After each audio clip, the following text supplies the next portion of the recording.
What's up, everybody? The real sound of H-Town, 97.9 The Box. Young Jazz with the juice here tonight with you. Of course, you know I'm on 7 to 11 p.m., but today we're doing a very special segment. We're actually bringing this back because we did this earlier in the year as well, last year. So basically, you guys came out, voted in November, but the work truly begins now because it's time that we hold all of these elected officials accountable for all the things we voted them into office for. So we are here to tap back in and get the truth about politics. And today, look, this is part 2. So today, our main focus is we're talking about important pieces of legislation that are impacting our community. And we're also going to talk about voter suppression. So before we get started here, I got a couple special guests here, experts on the topic that are going to help me break all of this stuff down because, look, we want to make this fun, informative, and digestible for everybody because, look, I'm like y'all, sometimes I don't be know what's going on. So I got my experts here to help us. First, we got my man, Ray Shackelford. What's up, Ray? Welcome, Ray, to the live stream. What's up, Ray? Let everybody know what organization you are coming from to today. What's going on, Young Jazz? Yes, my name is Ray Shackelford. I am the national president of the National Urban Young Professionals. We are a 21 to 40 age volunteer auxiliary that supports the National Urban League and its more than 90 affiliates across the country through volunteerism, advocacy, fundraising, and developing our members to lead not just within the movement of the Urban League, but within the broader community.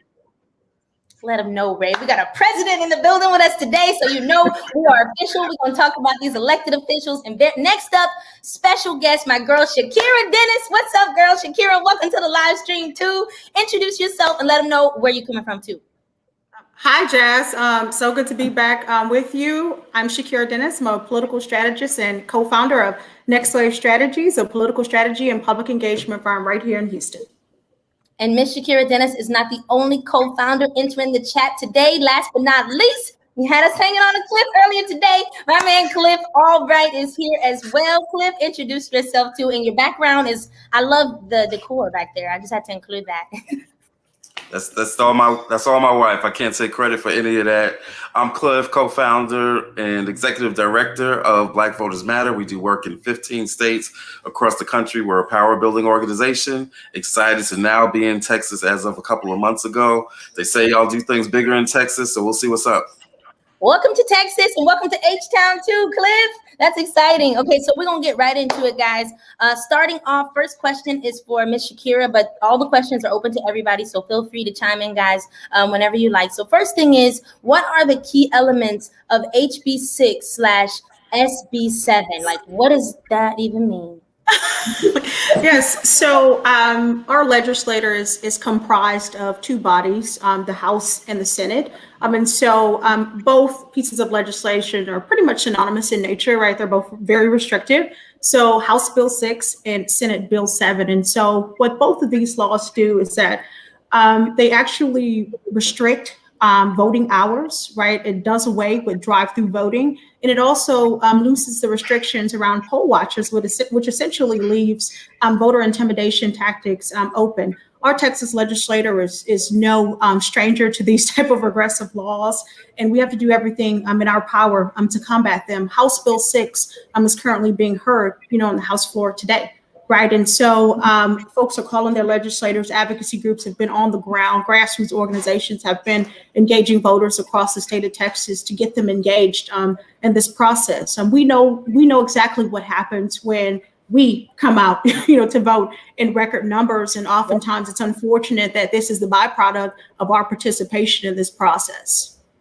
Absolutely. You guys want to add anything else to that too? Yeah, I was going to say that, when you think about the historic numbers we were able to have, specifically here in Harris County, in terms of election turnout, and really just across the state, these are a direct result of that success. And, these are things that are going to impact many of our viewers that are watching this today, and that, Radio 1 97.9 Box reaches out to consistently, because you're talking about people that in some instances have disabilities, or maybe they have some type of comorbidity that makes them have greater likelihood to contract something like COVID, which is why we had, drive-through voting, an extension of the curbside voting. Those types of things were instituted to enable more people from the community to have access to vote safely. When you look at the voting hours, we typically have sometimes very long lines in Harris County. And with them cutting down on hours and even potentially the early voting period, just think about the type of impact that's going to have in discouraging people from voting. And I think one of the key things, which it really is just, well, all of it's nonsense, but what Shakira mentioned about them trying to intimidate voters, they are now trying to institute something where they can record you while you're voting in the polls. And let's say somebody has a disability and you want to help them, you have to record the disability that they have, and they can record you helping them. And so it's like, why would you do these types? There's no logical reason to do it. But again, it's just a voter intimidation tactic. These are some of the things they're trying to do. And so it's very discouraging. And it's something that we all have been fighting against, especially, Cliff and Shakira. Shakira just drove back from Austin. And so we thank her for everything she's doing. And so what is the current status of these bills, guys? Because I know, Shakira, you said they're voting on one of them today. They're hearing it on the floor today, which is why folks are encouraged, to call their legislators. Everyone has a vote and a voice. And so essentially there's 150 representatives on the House side and 31 senators, which represent the entire state of Texas. And so we've got an opportunity. Folks have got, to reach out to the legislators and let them know that they're vehemently opposed to House Bill 6 and Senate Bill 7. And Cliff has been doing some amazing work on the ground. Black Voters Matter, came here and literally hit the ground running, and they're no stranger, to this work, having really taken the bull by the horns out in Georgia and really led the conversation, the activations on the ground there. So we're happy to have him in partnership, here in Texas, and to think about more creative and collaborative ways to really, combat this harmful legislation. So what can the community, I'll direct this one to Cliff, but of course, everybody is free to chime in and answer. What can the community do to help at this point? Yeah, the first thing we always talk about the community can do, first and foremost, is believe, right? To believe that we have the power to change all this, to believe that we got the power to stop this bill, even as they're talking about it on the House floor tonight, to believe that we've got the power to stop this bill, even if they pass it, to believe that we got the power to repeal the bill, because there ain't never been a law that's been passed that can't be unpassed, right? So, but we got to believe that we got that power. And then we got to believe that no matter what they do, whether they pass it or not, whether they repeal it or not, what we're going to do is that we're going to come out and beat them, which is ultimately why they're doing this to begin with. They're doing it because they're afraid of us, right? They're doing it because you don't cheat when you're winning. Right? You playing spades. When do you cheat? When do you renege in spades? You renege when you lose it.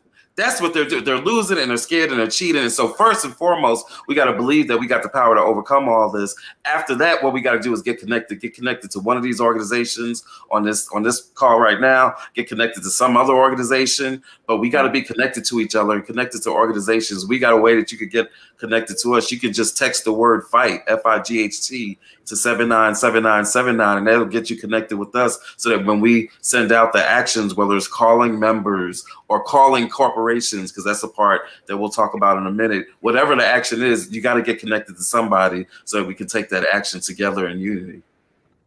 So do we need to I was going to say. Go ahead. I'm sorry, go ahead. No, go ahead, Jack. No, you go ahead, add it on. This will be my next one. Well, first, clearly we can't have Cliff as a spades partner because you never renege. That's a no-no. I can't play with you. But I was going to say that, people need to be calling the governor. I know we've been scrolling it, calling the lieutenant governor. These people represent everybody in the state of Texas. Whether you voted for them or not, they still represent you, and they still need to be responsive to your concerns. And at the end of the day, this is going to impact communities of color, Black and brown people, disabled people, seniors, elders from our communities the most, some of the most disadvantaged people. And one of the things I forgot to mention is that they potentially would remove election resources from a lot of the urban cores of the state of Texas and move it to the suburbs. So again, who does that impact? Black and brown people, and gives us less equipment to vote with. Because if you look at how we are constructed in the state of Texas, the urban cores is where the majority of our Black and brown people, and the majority of, honestly, when you look at the Democratic voting bloc. And so this is a power play by Republicans, like Cliff said, where they have lost and now they want to take their ball and go home. But we're not having that. We not having that. No. And I saw you guys. I wanted to just confirm, Cliff, you said that they can text the word fight to 797979. That's right. That's right. And what would that help them join into? That'll get them connected to our texting list so that when we have updates or when some of our partners have updates, it might be an NAACP update, it might be Black Women's PAC update. But when we send out updates around the types of actions that people can take, then that way people can be able to get those messages on the cell phones and then get right to it. That's the kind of club I need to be going to. I like it, Cliff. Thank you for that. And also, during the live stream, guys, we also have a little scrolling, the number for the governor. You can also call. I saw it up there before. There we go. You can also call the governor at 512-463-2000 to oppose these bills as well. Now, we're going to move on to the next question, too, for the entire crew. Is there litigation pending? There's been conversations from. Go ahead, Ms. Shakira, go ahead. We're like head-on collision.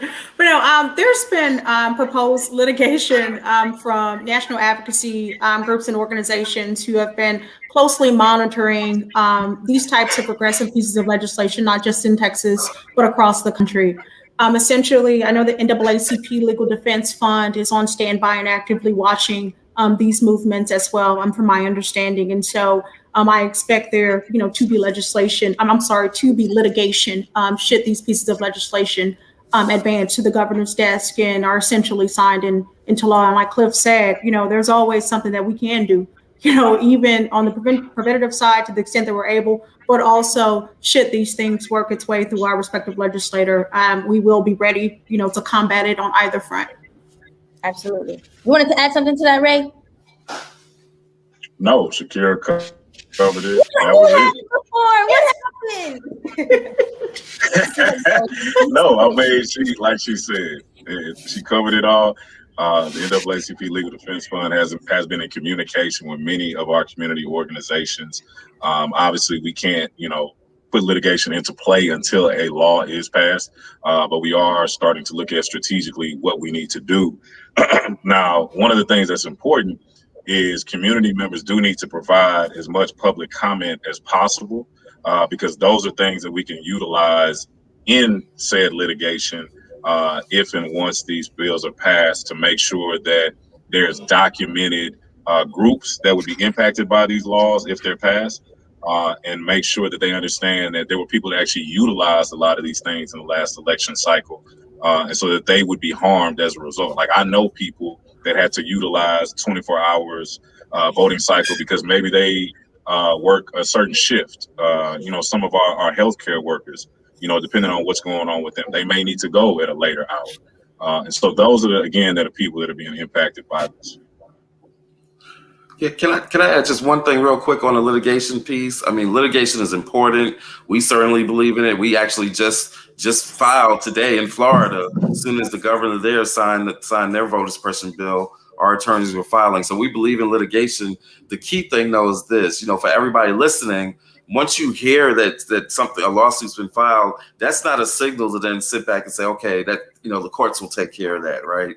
We always need a combination of strategies. The legal strategy has got to work with an organizing strategy. And so even if you hear that about the litigation, that still means that we still got to organize, we still got to get connected, we still got to maybe hit the streets and make phone calls and send text messages. Those strategies have to work together. We got to put in the groundwork. I feel you, Cliff. Thank you for that, too. And also, can we talk about corporate accountability, guys? Similar to what's happening in Georgia, right? Whoever wants to take the lead on this one, go ahead and feel free. Just explain a little more so people can understand what exactly is corporate accountability.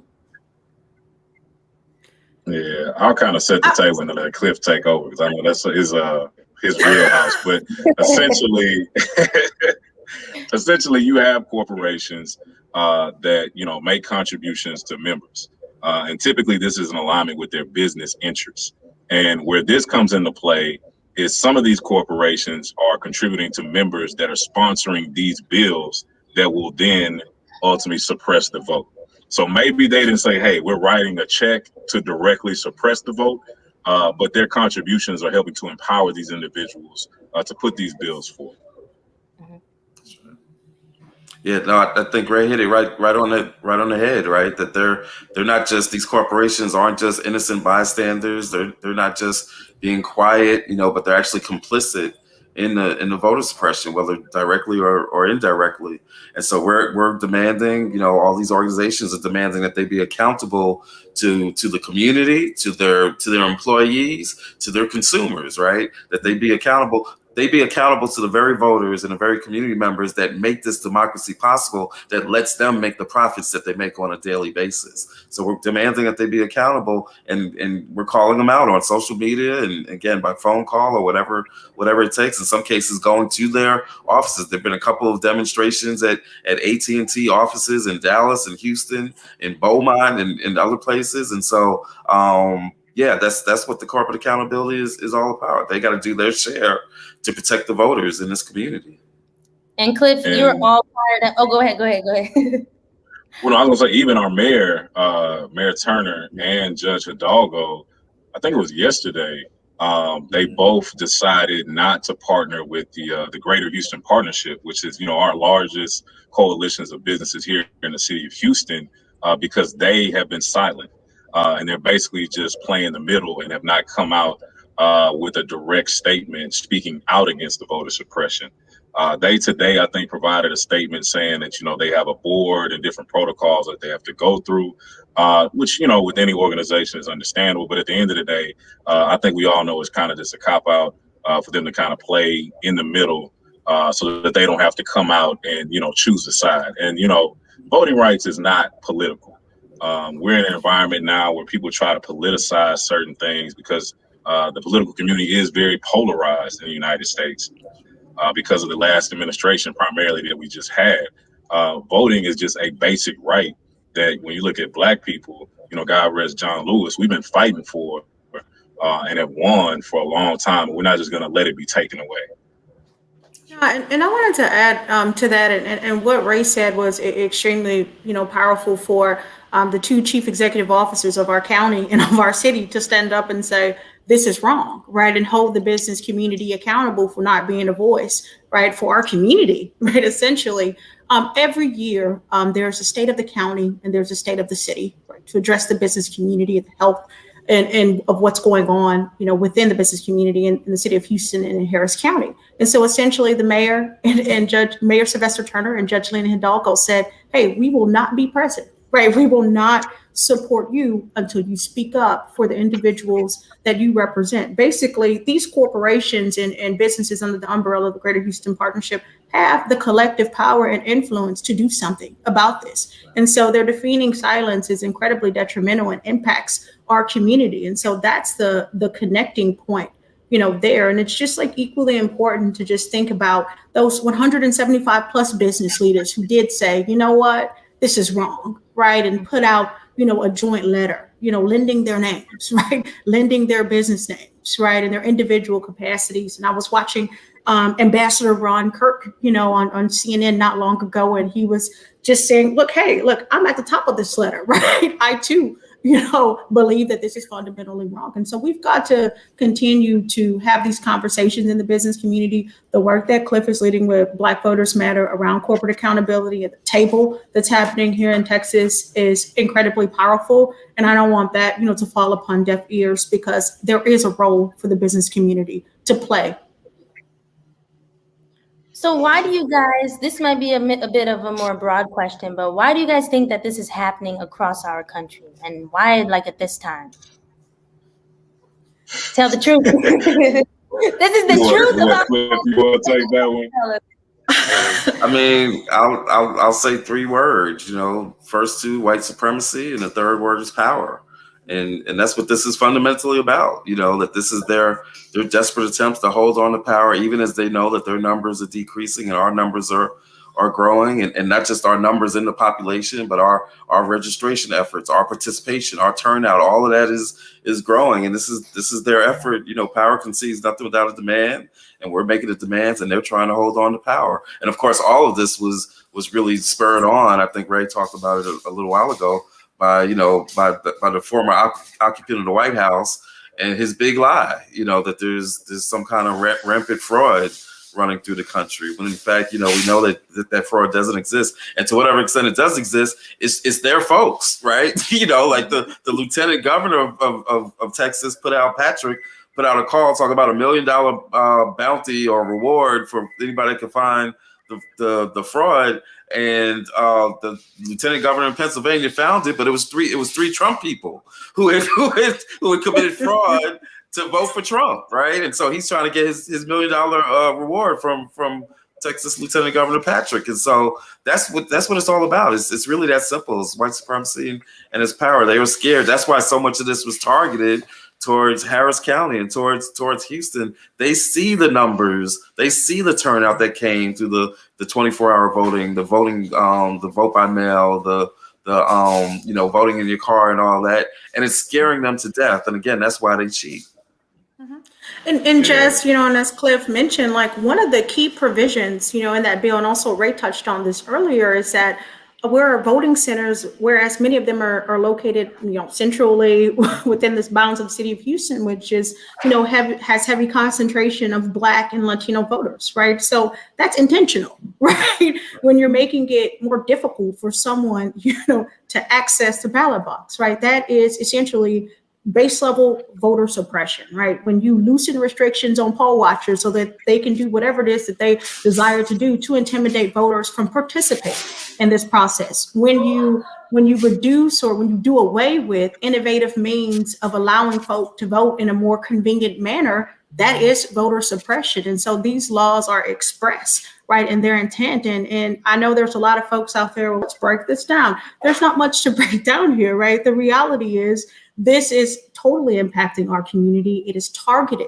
toward our community. And I think that we're doing everything within our power in collaboration with grassroots organizations and advocacy groups, and elected leadership and business leaders to combat this. But it's just incredibly unfortunate that on the heels of us supposed to be celebrating our increased participation in this process, we're having to combat ridiculous, legislative movements by individuals who should be addressing more pressing issues in our state, like healthcare, right? Education, criminal justice, right? There's plenty to do and plenty to tackle, right? Impeding on our fundamental right to vote should not be one of them. Yes, and Jazz, that's probably the most frustrating thing what Shakira just mentioned, is that there's so many things that our community needs, but we're sitting there having to deal with something like this when we could be focusing. We're like, remember Storm Uri, in ERCOT, we should be focused on making sure that doesn't happen again, that people aren't dying because we lose power, because we chose to privatize our power grid, again, choosing profits over people. And we see that consistently time and time again. And I think when you look across the country, the Brennan Center for Justice, I think when I last checked, there were 47 states that had instituted, put forth some type of suppressive voter bill. And I think in total, it was about 341, and 49 of those were submitted in the state of Texas. We were the top state to voter suppression bills. And, I love where I'm from, but this does not make me proud to be a Texan. As a native Houstonian, born and raised here in Third Ward, and not to mention, as we approach the anniversary of George Floyd.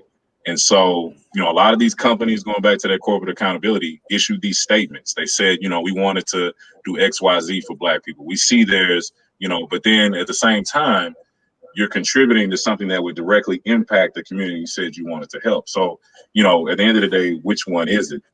And, it's definitely about power. When you look at Georgia, what our sister Stacey Abrams was able to do, and they have passed one of the most suppressive voter bills in the country, directly targeting, souls to the polls out there in Georgia, prohibiting people from giving them water and whatnot while they're in line. Like, just, think about the type of person that would do that. These are not good people that are suggesting these things, because again, what's the purpose? You would think you would want to make it more accessible. I have people in the community all the time ask me, why don't we have online voting or voter registration or automatic voter registration? The reason is because they don't want you to vote. And so when people try to act like your vote doesn't matter, if it didn't matter, why would they be doing this all over the state of Texas? Oh, excuse me, all over the country and here in the state of Texas? It's about power. Right. So, okay, what do you guys think would be the impact if these bills are passed? Do you think we will see something immediately, and also having a double question, like when would the bill, if they are passed or are not passed, like is there a date that's going to be decided on? September 1, like all bills will go into effect on September 1. Gotcha. Okay. So there's a couple of ways to answer that question about what the impact will be, right? Because we know what the intended impact will be, Yeah. but there's a very real possibility. I know the folks who are having this discussion are going to do everything in our power to make sure that it doesn't have the impact that they intended to have, and in fact, it could have the opposite impact. We talked about Georgia in 2018. A lot of people asked us after we literally saw an election stolen from Stacey Abrams, right? People said, "Oh my God, how are you going to get black folks to come back out? We had such good turnout in 2018, and they cheated and all that. What's going to happen in 2020?" Well, we went and showed you what could happen in 2020, right? Black folks took that pain, took that anger, right? Took that information. We outworked them. We outorganized. We had even bigger turnout, and we flipped the state. I believe that the same thing can happen in Texas, that if they pass this, that what we're going to do is we're going to work a little more harder, right? We're going to get a little more folks to come out, and we're going to break the records again in terms of turnout and change the state of Texas and flip the state of Texas. That's what I believe can happen. Now, with that said, and this is important, because you got some folks that will then say, "Oh, well, if it's not going to have an impact, then it didn't really mean anything, right? Then it wasn't that bad. The criminalization and the poll watchers and all that stuff couldn't have been that bad if you turn out." In other words, they use our success against us to try to make it seem like the voter suppression wasn't wrong to begin with. And at the end of the day, it doesn't matter if we overcome the racism. It doesn't matter if we overcome the voter suppression. We shouldn't have to work that hard. Because like Ray said, the extra energy that we put out into having to do that extra work, that extra registration, that extra explaining to folks what this new law means, all that extra work is stuff that we could have been putting into dealing with our kids' education and dealing with our housing and dealing with our jobs and dealing with, like Ray said, dealing with the infrastructure so that folks aren't having a water emergency, right? And folks aren't dying when there's a snowstorm. That's where we want our energy to go, building the kind of society that we really want to envision, not fighting for some stuff that should have been ours, not just decades ago, but literally centuries ago. Come on, Cliff. You hit the nail on the head. There you go, right there. And so, okay, do you guys think that they're proposing, not do you guys think, do you think that the reason why these bills are being proposed in Texas is because they're afraid that we will flip the state blue? The whole state.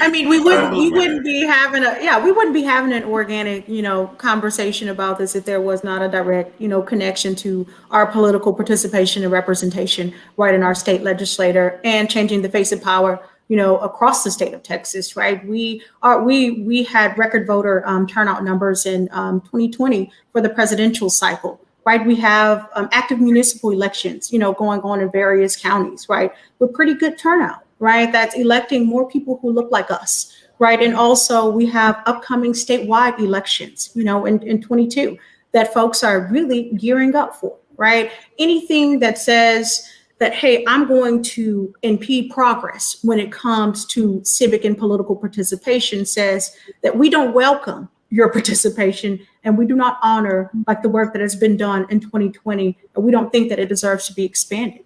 And that's incredibly detrimental and impactful to communities of color. Yeah, Jazz, I think, Professor Kleinberg, he does a study with the city of Houston, and he continues to show and project how our city is changing. We're currently the most diverse city in the country, and they are saying that I think by 2040 or maybe 2050, the rest of the country is going to be like Houston. It's going to be majority minority. And so, it's definitely, I think, a case where you have old white men in power. They are afraid, and they are going to do everything they can to hold on to that power by any means necessary. And so, we're not going to be deterred. We are going to continue to fight back. We're going to register even more people to vote, and we will show up in even greater numbers, in this next election cycle. So that it's definitely, I think, a deterrent in trying to stop us from getting the same type of effects or outcomes we saw in Georgia, I should say. Got you. And before we go, guys, and also thank you guys so much for being so truthful and honest and organic, like answering all the questions today. Like, that's very appreciated. And you guys have made it very digestible. So thank y'all for that. And finally, before we wrap up, what would you say? Like, we'll just kind of reflect on the entire convo. How will we move forward as a community, as a people? Like, what are certain things that people can do? We'll just reflect on that one more last time. I would just say, again, first and foremost, go on, Ray. No, go ahead.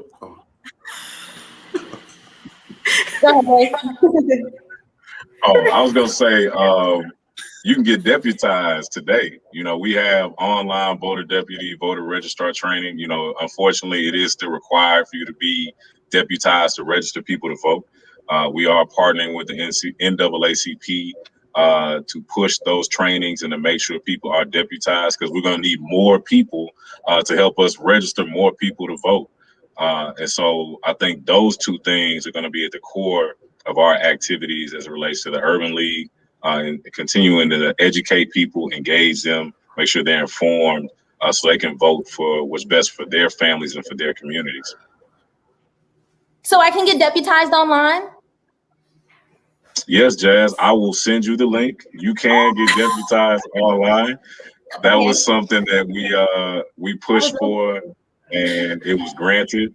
And it's also important to note that, going back to that bill, I just remembered they're trying to remove some of the local controls. Some of the things that our local officials do to help us, they're trying to stop them from being able to do that. That's horrible. Anybody else want to add anything else to the convo before we go? Yeah, absolutely.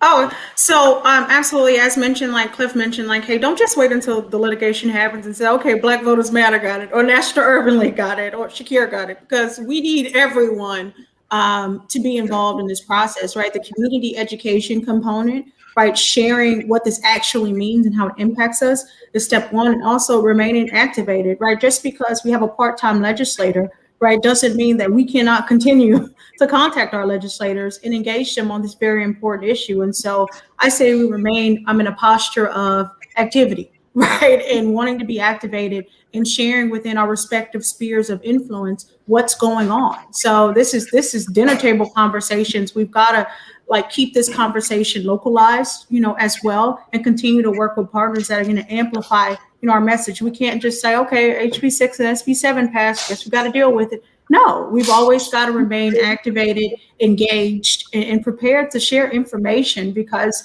there's many folks who aren't on this broadcast tonight, folks who aren't following, who haven't kept up, that quite frankly, we need their voices, right? We need them to speak up. We need them to make phone calls. We need them to talk to folks in their community about the impacts of this harmful legislation. Absolutely. Final word, Cliff.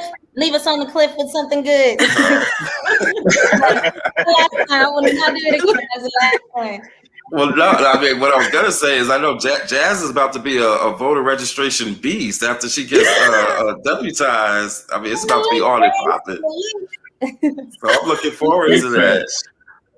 Yeah, but I mean, I can't really add on to what Shakira and Ray have said, except again, just to say, believe, that we believe in yourself, believe in your power to change your community, believe in our collective power. We got to believe in each other, right?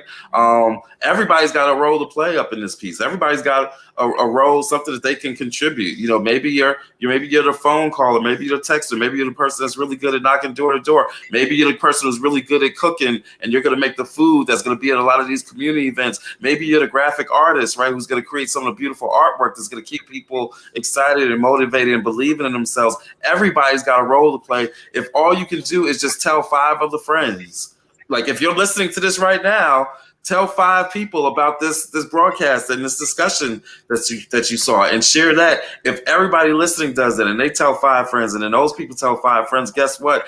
They can't stop us. There is no voter suppression in the world that can stop us when we believe in ourselves, when we believe in our power, and when we work together. Because as we always say, when we work together, we win. Period. Thank you so much.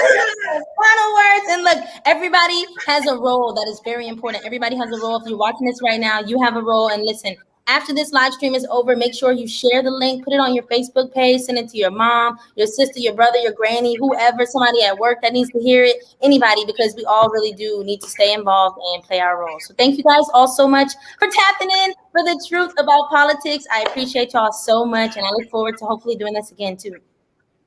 Thanks, Jazz. Thank you guys All right, so y'all. much. Have a great weekend.